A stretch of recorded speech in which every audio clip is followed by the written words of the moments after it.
Lila, don't play with your food, Nathan scolded, his eyes narrowing at our 10-year-old daughter. I tensed, bracing for another evening filled with his criticism. As I opened my mouth to defend Lila, she abruptly pushed her plate aside, the contents spilling onto the pristine tablecloth. I'm sorry, Daddy, she said, her voice trembling. I didn't mean to.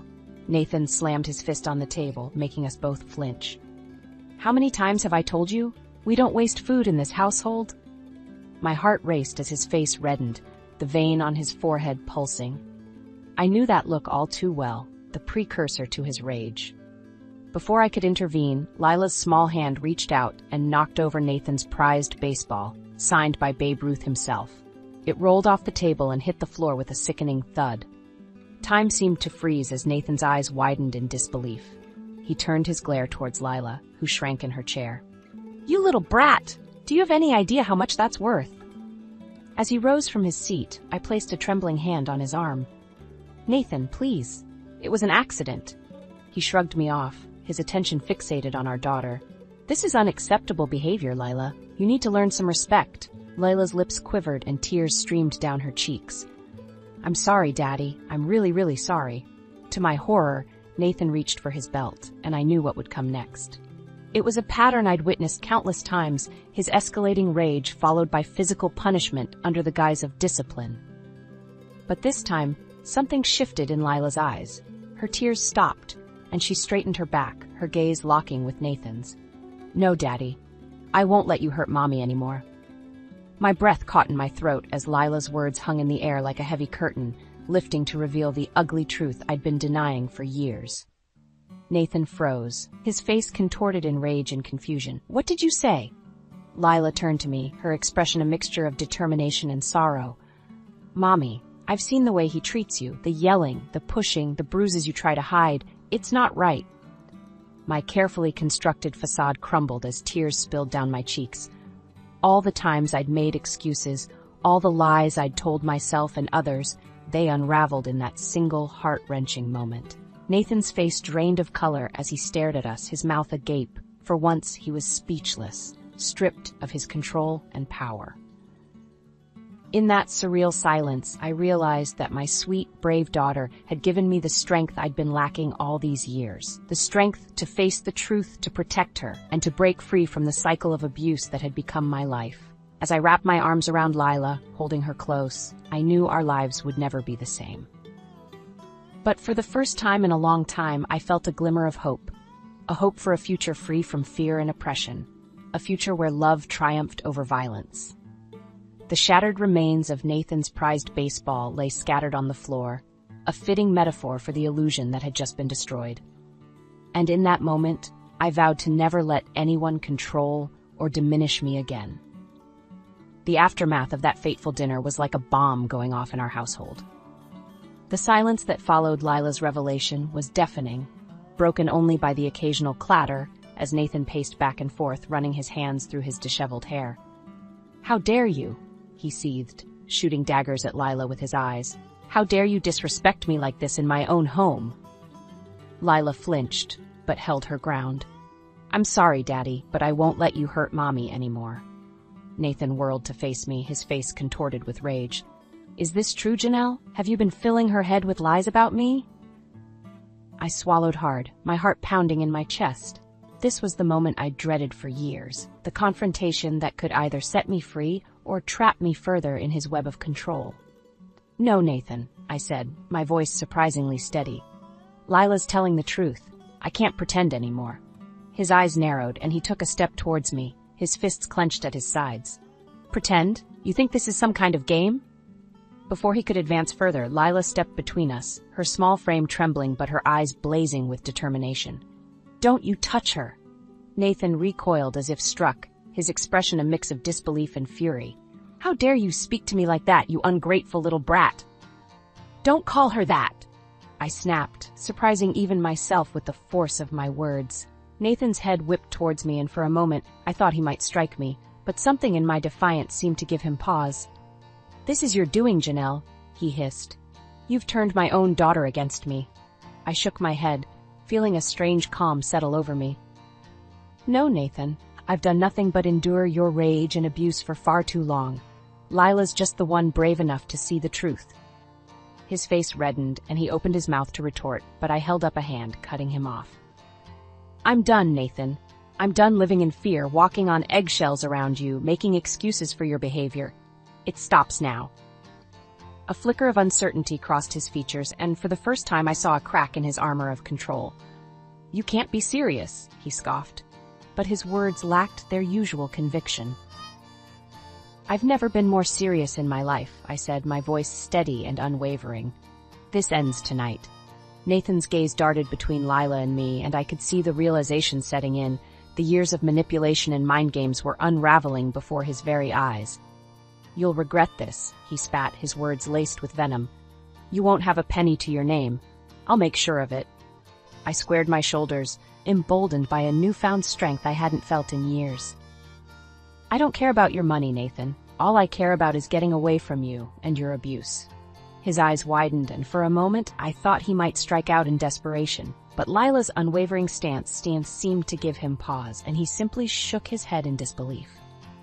"Fine," he growled. "Get out, then. See how far you get without me."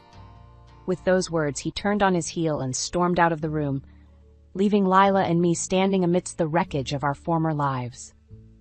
As I pulled my daughter into a tight embrace, tears of relief and determination streamed down my face. The facade had crumbled, and there was no turning back now. It was time to break free, no matter what it took. In the days following my confrontation with Nathan, the atmosphere in our home was thick with tension. He would often storm out without a word, returning late at night reeking of alcohol. Lila and I tiptoed around him, never knowing when his dormant rage might erupt. It was during this tumultuous time that I reconnected with an old friend, Mariah. We had drifted apart after I married Nathan, his controlling nature slowly isolating me from my support system. But when I finally found the courage to open up to Mariah about the truth of my marriage, she was a pillar of strength. "Janelle, you have to get out of there," she urged, her voice laced with concern over the video call. "What he's doing is abuse, plain and simple." I nodded, blinking back tears. "I know, but it's not that simple. He's threatened to take everything from me if I leave, including Lila." Mariah's eyes hardened with resolve. "Over my dead body. We'll find a way, Janelle. You and Lila deserve so much better than this."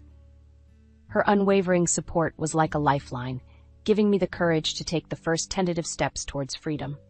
With Mariah's help, I began documenting every instance of Nathan's abuse, keeping a meticulous record of his outbursts, threats, and the rare but horrifying physical altercations. I started squirreling away what little money I could, opening a secret bank account in preparation for my eventual escape. Meanwhile, Lila and I began subtly undermining Nathan's control in small ways. We would accidentally leave doors unlocked, misplace his belongings, and question his decisions in front of others.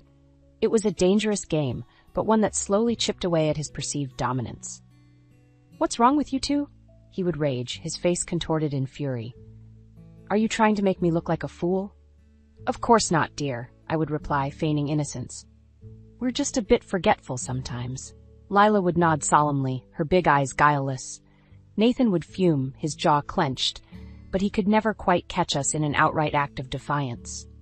As the weeks passed, the tension in our home became a palpable force, like a gathering storm on the horizon. Nathan grew increasingly volatile, his temper igniting at the slightest provocation. It was during one of these outbursts that the final catalyst for our escape plan occurred. "You ungrateful wretches!" Nathan bellowed, slamming his fist on the table hard enough to make the dishes rattle. "After everything I've done for you, this is how you repay me?" Lila flinched, but I held her gaze steady, refusing to cower. "What exactly have you done for us, Nathan?" I asked, my voice deceptively calm. "Aside from making our lives a living hell." His eyes widened in disbelief, and for a moment I thought he might strike me. But Lila's small hand slipped into mine, anchoring me, and I felt a surge of strength. "You think you can intimidate us with your tantrums?" I continued, my voice growing in confidence. "Those days are over. We're not afraid of you anymore."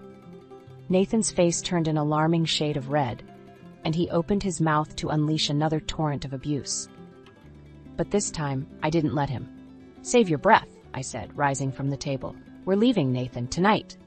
His eyes narrowed and a cruel sneer twisted his lips. You'll never make it without me. I'll find you. And when I do. But I didn't let him finish. With Lila's hand in mine, I turned and walked away, leaving him sputtering in impotent rage behind us. As we packed our meager belongings, a sense of determination surged through me. The storm had gathered, and now it was time to weather it, no matter what stood in our way. In the days following our declaration to leave, Nathan's behavior became increasingly erratic and menacing. It was as if he sensed the impending loss of control, and it drove him into a frenzy of desperation. You think you can just walk away from me? He snarled one evening, cornering me in the kitchen while Lila was at school. After everything I've given you? I stood my ground, refusing to cower. You've given us nothing but misery, Nathan. We deserve better. His eyes narrowed and he took a step closer, invading my personal space. Better? You ungrateful bitch. Without me, you'd be nothing. The stale scent of alcohol on his breath made my stomach churn, but I held firm, my heart pounding in my chest. That's where you're wrong, I said, my voice steady despite the fear coursing through me. Without you, we'll finally be free. A muscle twitched in his jaw, and for a moment I thought he might strike me. But then a cruel smile spread across his face, sending a chill down my spine. Free? He scoffed. You'll never be free of me, Janelle. I own you, and I own that little brat of a daughter you've turned against me. My hands clenched into fists at my sides, and I had to bite back the urge to lash out. You don't own us, Nathan, I ground out, my voice trembling with barely contained fury. We're not your possessions. His smile twisted into a sneer, and he leaned in closer, his breath hot on my face. We'll see about that. Before I could react, he grabbed my arm in a vice-like grip, his fingers digging into my flesh. I cried out in pain, instinctively trying to pull away, but he held fast. Let go of me, I demanded, but my words only seemed to fuel his rage. Or what, he taunted, his eyes glinting with malice. You'll run away like a scared little mouse? You're not going anywhere, Janelle, not until I say so. Panic clawed at my chest as I struggled against his iron grip, but it was no use. He was stronger, fueled by years of pent-up anger and a desperate need for control. Just when I thought I couldn't take any more, a small voice pierced the tension. Daddy, stop! You're hurting her! We both froze as Lila stepped into the kitchen, her eyes wide with fear and determination. Nathan's grip on my arm loosened slightly, but he didn't release me. Stay out of this, Lila, he growled. This is between your mother and me. But Lila didn't back down. No, Daddy, it's not just about you anymore. We're leaving, and you can't stop us. Nathan's face contorted with rage, and he shoved me aside, turning his attention to our daughter. You little brat, you think you can talk to me like that? Before he could take a step towards her, I placed myself between them, my heart pounding with a mixture of fear and resolve. Don't you dare touch her, I warned, my voice low and unwavering. Nathan's eyes widened in disbelief, and for a moment he seemed taken aback by my defiance. Or what? He sneered, but there was a flicker of uncertainty in his gaze. I squared my shoulders, drawing strength from Lila's unwavering presence behind me. Or you'll regret it, I said, my words carrying a weight and conviction I'd never felt before. This ends now, Nathan. One way or another, we're walking out of here, and you can't stop us. His eyes narrowed, and he clenched his fists at his sides, his whole body trembling with barely contained fury. For a moment, I thought he might strike out in a blind rage. But then something shifted in his expression, a glimmer of realization that his power was slipping through his fingers like sand. With a snarl of impotent rage, he turned and stormed out of the kitchen, leaving Lila and me standing together, our bond stronger than ever. As I pulled my daughter into a fierce embrace, I knew that the tide had turned. Nathan's desperation had pushed us to our limits, and now there was no going back. The time for our escape had come. In the aftermath of Nathan's explosive outburst, Lila and I huddled together, our hearts still racing from the confrontation. It was a harsh reminder that our plan to escape had to move forward, no matter the risks. As I held my daughter close, trying to soothe her trembling, a sudden knock at the door made us both jump. My blood ran cold, fearing it was Nathan, returned to unleash his fury once more. But when I cautiously peered through the peephole, I was greeted by an unexpected sight. Nathan's business partner, Michael, shifting nervously on the doorstep. "Janelle," he said in a hushed voice when I cracked the door open. "I need to talk to you. It's important." I hesitated, glancing back at Lila, who nodded in silent encouragement. With trembling hands, I ushered Michael inside, my mind racing with possibilities. Once the door was closed, Michael didn't waste any time. "Janelle, I know what's been going on," he said, his voice laced with a mix of shame and determination. "The way Nathan treats you, the way he rules through fear and intimidation, it's not right." My heart skipped a beat as I processed his words. Had our struggles been visible to outsiders all along? Michael must have sensed my trepidation, for he pressed on. "I'm not the only one who's seen it, Janelle. There are others at the firm who know the truth about Nathan's behavior, both at home and at work." A flicker of hope ignited within me, even as dread coiled in my stomach. If Nathan's colleagues were aware of his true nature, it could either be our salvation or our downfall. "What do you mean?" I asked, my voice barely above a whisper. Michael's gaze hardened with resolve. "We've been documenting his actions, gathering evidence of his unethical practices and abuse of power. It's only a matter of time before the truth comes out and he's held accountable." I couldn't help but glance at Lila, a silent question in my eyes. She gave a slight nod, and I turned back to Michael, steeling my nerves. "And what does this have to do with us?" I asked, my voice stronger now. Michael's expression softened, a hint of sympathy in his eyes. "Janelle, we know what he's put you through, and we want to help." My breath caught in my throat as the weight of his words settled over me. Help, a lifeline we hadn't dared to hope for. "How?" I asked, my voice trembling with a mix of hope and trepidation. Michael reached into his jacket pocket and produced a small flash drive. "This contains evidence of Nathan's misdeeds, both personal and professional. Enough to ensure he can never hurt you again." He extended the drive towards me, his gaze unwavering. "Take it, Janelle. Use it to protect yourself and your daughter, and know that you have allies, even in the shadows." My hand trembled as I reached out and took the drive, its weight seeming to anchor me in that surreal moment. Allies. A concept so foreign yet so desperately needed. "Thank you," I whispered, my voice thick with emotion. "I don't know what to say." Michael shook his head, a grim smile tugging at his lips. "Don't thank me, just promise me you'll use it to get away from him. For good." I nodded, resolute determination surging through me. "I promise." As Michael turned to leave, he paused, his hand on the doorknob. "One more thing, Janelle. Be careful. Nathan is a dangerous man, and he'll stop at nothing to maintain his control." His words sent a chill down my spine, but I refused to let fear rule me any longer. "We'll be ready," I said, my voice steeled with conviction. Michael gave a solemn nod and slipped out into the night, leaving Lila and me to ponder our newfound allies and the weight of the evidence we now possessed. As I clutched the flash drive in my hand, I knew our escape plan had taken on a new urgency. The storm clouds were gathering, and this time we wouldn't be facing them alone. The weight of Michael's evidence, combined with the knowledge that we had allies working behind the scenes, lent a newfound sense of urgency to our escape plan. Lila and I knew we had to move quickly, before Nathan caught wind of the growing storm swirling around him. In the days that followed, we worked tirelessly, gathering what meager belongings we could carry and stockpiling supplies for our journey. Mariah remained our unwavering support, providing us with a safe haven to flee to once the time was right. "Are you sure about this, Janelle?" she asked one night, her voice hushed over the video call. "Once you leave, there's no going back." I glanced at Lila, who was studiously packing her backpack with the essentials we'd need. Her eyes met mine, shining with a determination far beyond her years. "I'm sure," I said, turning back to Mariah with a resolute nod.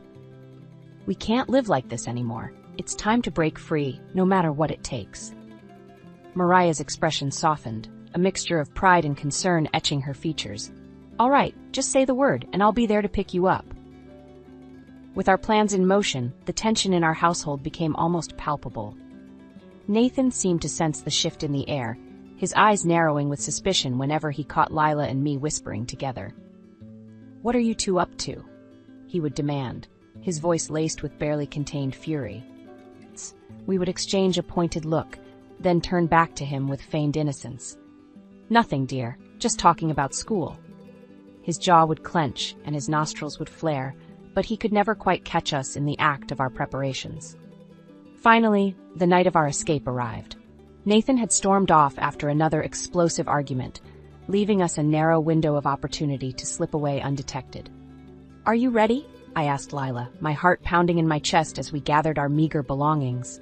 She nodded, her small face set in a mask of determination that both broke and swelled my heart.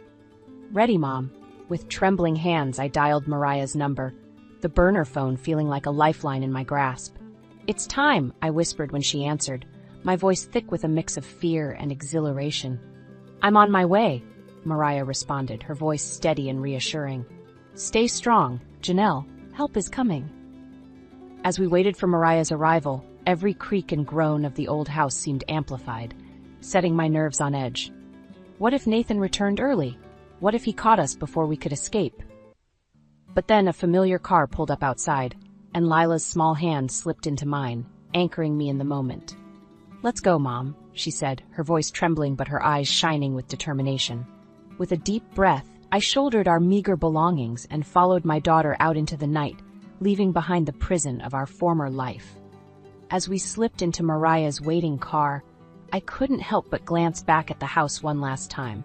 The curtains in Nathan's study fluttered, and for a fleeting moment I thought I saw his silhouette in the window, watching our escape. A shiver ran down my spine, but I refused to let fear take hold. Not this time. "Drive," I said, my voice firm and unwavering. Mariah didn't need to be told twice. With a sharp nod, she peeled away from the curb, whisking us into the night and towards an uncertain future. But one that was ours to shape, free from Nathan's oppressive shadow. As the miles stretched between us and our former prison, I felt a weight lift from my shoulders, replaced by a sense of exhilaration and newfound determination. We were free. And nothing, not even Nathan's wrath, would ever shackle us again. In the weeks following our daring escape, Lila and I found ourselves constantly looking over our shoulders, half expecting Nathan to appear and drag us back into his web of control and abuse. But as the days turned into weeks, and we settled into our new life with Mariah's support, the constant fear gradually gave way to a sense of cautious hope. It was during this transition that the first cracks in Nathan's carefully constructed facade began to show. Whispers of his unethical business practices and abusive behavior started to circulate, fueled by the anonymous leaks of evidence from his former colleagues. At first, the rumors were little more than idle gossip, easily dismissed by Nathan's legal team and PR machine. But as more and more damning evidence came to light, the scrutiny intensified, quickly spiraling into a full-blown media firestorm. "Have you seen the news?" Mariah asked one morning, her voice laced with a mixture of triumph and concern as she handed me a newspaper. My heart skipped a beat as I took in the headlines, emblazoned across the front page: "Local businessmen accused of abuse and corporate misconduct." Accompanying the article was a grainy photo of Nathan, his face twisted in a snarl as he pushed past a crowd of reporters. The caption read, "Moore denies allegations, vows legal retaliation." I felt a surge of conflicting emotions, relief that the truth was finally coming to light, tempered by the lingering fear that Nathan's wrath would inevitably find us. "He's not going to let this go, is he?" I murmured, my fingers tracing the lines of his enraged expression. Mariah shook her head grimly. "Probably not, but we're ready for him, Janelle. He can't hurt you anymore." Her words were a sobering reminder of the allies we had in our corner, the ones who had risked everything to expose Nathan's misdeeds and provide us with the evidence we needed to protect ourselves. As the days wore on, the media frenzy around Nathan's scandals only intensified. Reporters camped outside his office and home, shouting questions and snapping photos, as he tried in vain to maintain his crumbling facade of control. "No comment," he would snarl, pushing his way through the throngs of journalists, his face contorted with fury. But the leaks kept coming, each new revelation more damning than the last. Evidence of financial misdeeds, sexual misconduct allegations, and even whispers of criminal activity. It was as if a floodgate had been opened, and Nathan's carefully curated image was being washed away by the torrent of truth. Through it all, Lila and I watched from the safety of our new home, a strange sense of karmic justice washing over us as we witnessed Nathan's downfall unfold. "He deserves it, doesn't he, Mom?" Lila asked one evening, her eyes glued to the news coverage of yet another damaging expose. I hesitated, torn between the desire for retribution and the lingering fear that Nathan's reach might still extend beyond our grasp. "I don't know, honey," I said finally, pulling her close. "But what I do know is that he can't hurt us anymore. We're safe, and that's all that matters." Lila nodded, her brow furrowed as she considered my words. Then, a small smile tugged at the corners of her mouth. "I'm glad he's getting what he deserves," she said, her voice laced with a conviction far beyond her years. "After everything he did to us, it's only fair." As I looked into her eyes, shining with a newfound strength and resilience, I couldn't help but feel a swell of pride. My daughter, once so small and vulnerable in the face of Nathan's rage, had emerged as a fierce warrior, her spirit unbroken by the trials we'd endured. And in that moment, I knew that no matter what the future held, we would face it together, stronger, wiser, and forever free from the shackles of Nathan's oppression. His empire might crumble, his reputation lie in tatters, but we had something far more precious: our freedom, our dignity, and a bond that not even his most vicious attacks could sever. As the news continued to document Nathan's rapid descent into disgrace, a part of me couldn't help but revel in the sweet taste of revenge. Not for myself, but for the countless others who had suffered under his tyranny. The monster had been exposed, and now he would reap the consequences of his actions, one devastating blow at a time.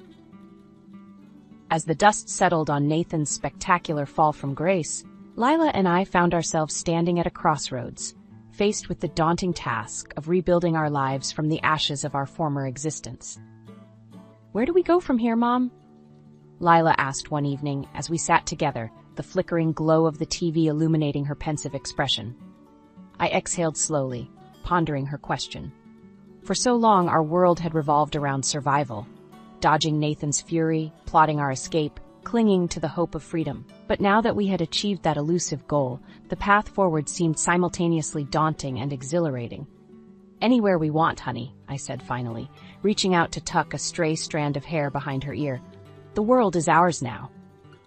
A small smile tugged at the corners of Lila's mouth, and I saw a glimmer of the carefree child she had once been before the weight of Nathan's oppression had stolen her innocence. "I like the sound of that," she murmured, her eyes sparkling with newfound hope. In the weeks that followed, Lila and I made the difficult decision to leave our temporary sanctuary with Mariah and strike out on our own. As much as we were grateful for her unwavering support, we both felt the need to forge our own path, free from the lingering shadows of our past. With the help of the evidence provided by Nathan's former colleagues, I was able to secure a modest settlement from his rapidly crumbling empire. Not nearly enough to compensate for the years of torment, but a start nonetheless. And so, armed with our meager belongings and a newfound sense of determination, Lila and I set off for a fresh start in a new town, leaving the specter of Nathan's abuse firmly in our rearview mirror. As we settled into our cozy apartment, unpacking the few possessions we had managed to salvage, I couldn't help but marvel at the journey that had brought us to this point. The strength it had taken to break free, the courage to face the unknown, and the resilience to forge ahead in the face of overwhelming adversity. "Are you happy, Mom?"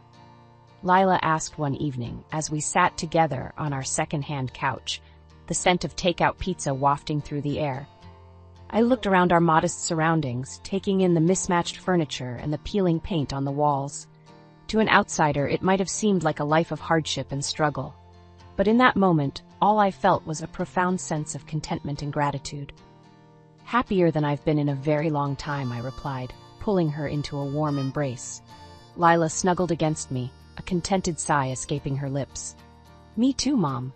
Me too." In the months that followed, Nathan's name faded from the headlines, his misdeeds and scandals replaced by the next sensational story du jour. But for us, his legacy lived on in the scars we bore, both physical and emotional, and the hard-won lessons we had etched into our souls. I would be lying if I said his shadow didn't linger, casting occasional doubts and fears across our newfound peace. But each time those whispers of the past threatened to overwhelm us, We would draw strength from the bond we had forged in the fires of our struggle. We were survivors, warriors, and above all, a family united by an unbreakable love that had carried us through the darkest of storms. And as I watched Lila blossom into a confident, compassionate young woman, her laughter ringing through our little apartment, I knew that our story was one of triumph over adversity, a testament to the indomitable spirit that had guided us to freedom. Nathan's reign of terror was over, his power and influence reduced to ashes. But from those ashes we had risen like a phoenix, our wings spread wide as we soared towards a future of our own making. And in that moment, I knew that no matter what challenges lay ahead, we would face them together, unbroken, unstoppable, and forever free.